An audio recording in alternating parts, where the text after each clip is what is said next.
2350. Oggi Colle della Lombarda. Se cercate silenzio e paesaggi incontaminati, il Colle della Lombarda fa il caso vostro. Siamo sulle Alpi Marittime, facciamo qualche chilometro in falsopiano e raggiungiamo Pratolungo. Da qui inizia la vera salita. Seguito il fiume, inizia la salita. Mette uno.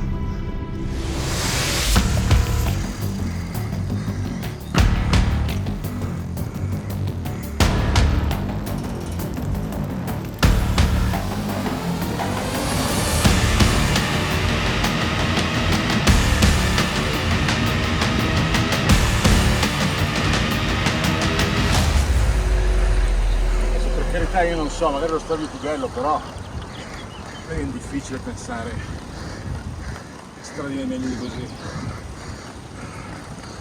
Ah, sono È belle. una gioia salire qua. Sì. Fatica, però gioia, gioia. 20 km di gioia e fatica per raggiungere i 2350 metri del valico. 20 km in cui non si incrocerà alcun centro abitato. 20 km in cui, se avrete il privilegio di percorrerli in un giorno settimanale, potreste non incontrare anima viva.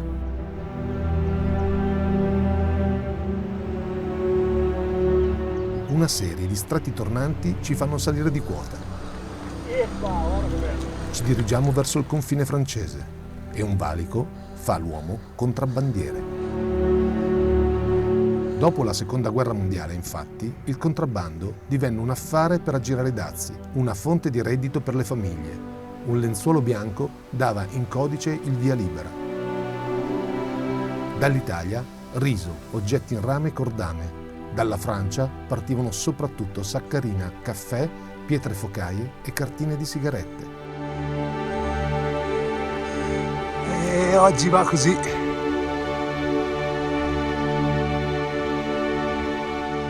Noi abbiamo smesso di fumare da un po', lo zaino da 30 kg non l'abbiamo portato e le biciclette sono in carbonio. I tempi dei contrabbandieri sono forse lontani, ma sarà per lo splendido isolamento, per il silenzio o forse per la fatica che lascia il giusto tempo al libero pensiero che con l'immaginazione possiamo essere chi ci pare.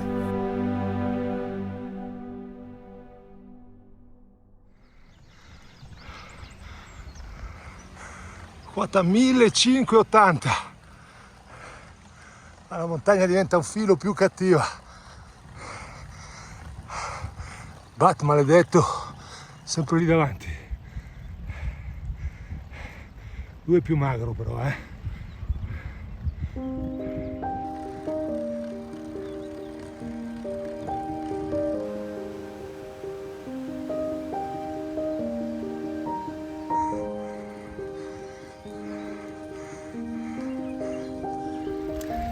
È proprio un bel monte. Questo anche cito Arturo. La fanno sul ginocchio.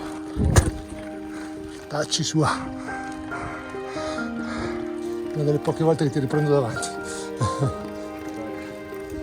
Maquillage, trucco!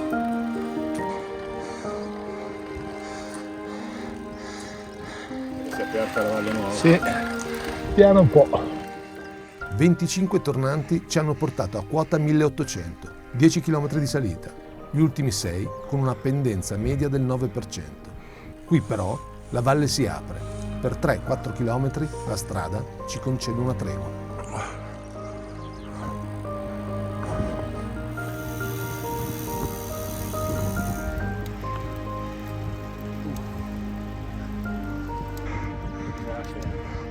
Video. A sinistra Colle della Lombarda, a destra santuario che sta lì. Cazzo, c'è un peso in alto, Il santuario di Sant'Anna.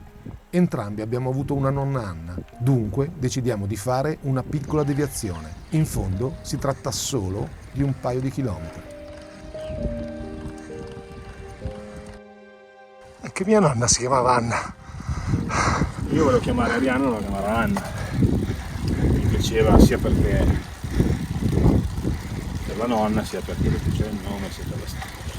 Alla fine l'ho chiamata Arianna che si poteva diminuire in anno eventualmente. E quindi il santuario di Sant'Anna.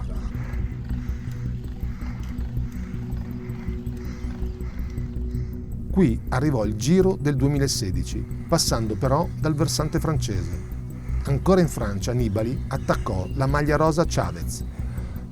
Discese poi gli 8 km dalla vetta al bivio in cui siamo appena passati e percorse le rampe che portano al santuario rincorso da una banana e dalla pantera rosa.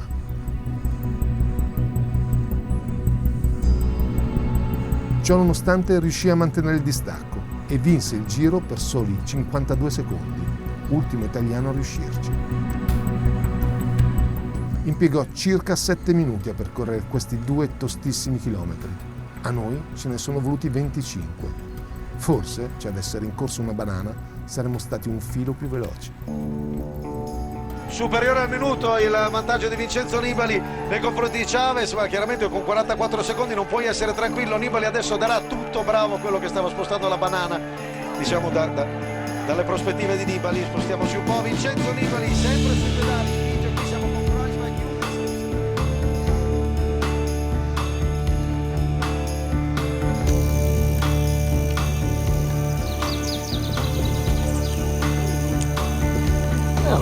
Sì.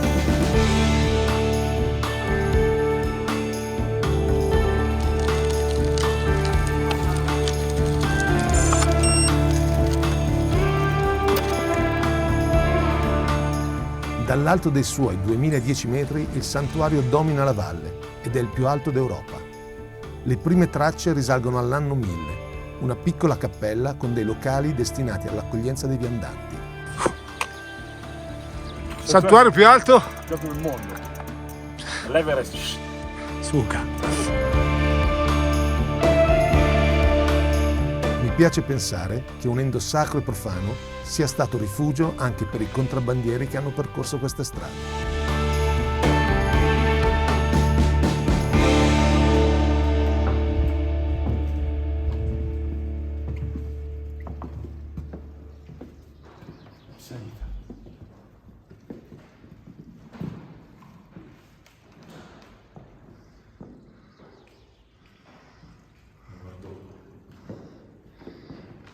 Siamo nel regno della salita e anche il santuario non fa eccezioni. La prima chiesa in salita. La salita, però, per una banale questione di prospettiva, si può trasformare in discesa. In un amen siamo di nuovo al bivio per riprendere la strada verso la cima.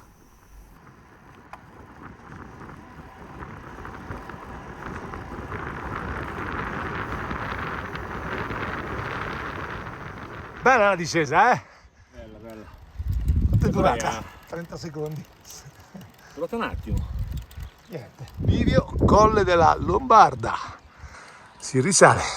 500 metri. E va qua, 500 metri di dislivello. Mancano 8 chilometri, pedaliamo da 3 ore e praticamente non abbiamo incontrato anima viva, nessuno. Sembra così impossibile da farci credere di essere gli ultimi ciclisti sulla faccia della terra.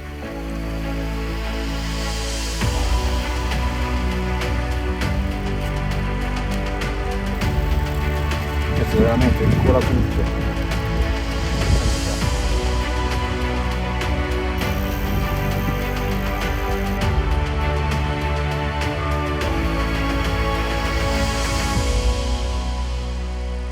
Negli ultimi chilometri le pendenze diventano meno offensive, il paesaggio sempre più spoglio. Siamo circondati da pietraie che mi fanno pensare a come sarebbe pedalare sulla Luna. Come sempre sopra i 2000 diventa lunare, eh? È tutto un altro mondo, cambia tutto, cazzo. La Luna è parecchio più distante, ma salendo ci siamo quantomeno avvicinati. Ci fermiamo a quota 2350, il valico, il confine francese.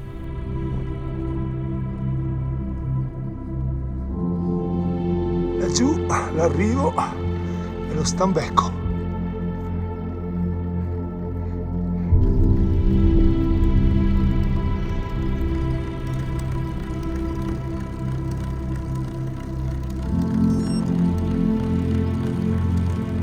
Ultima curva Credo e spero.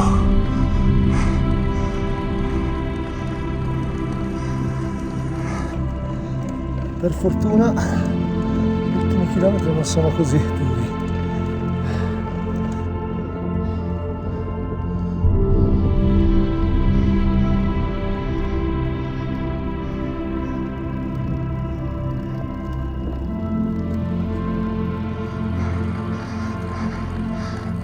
Finalmente incontriamo qualcuno e ci accertiamo che la razza umana ancora non si sia estinta.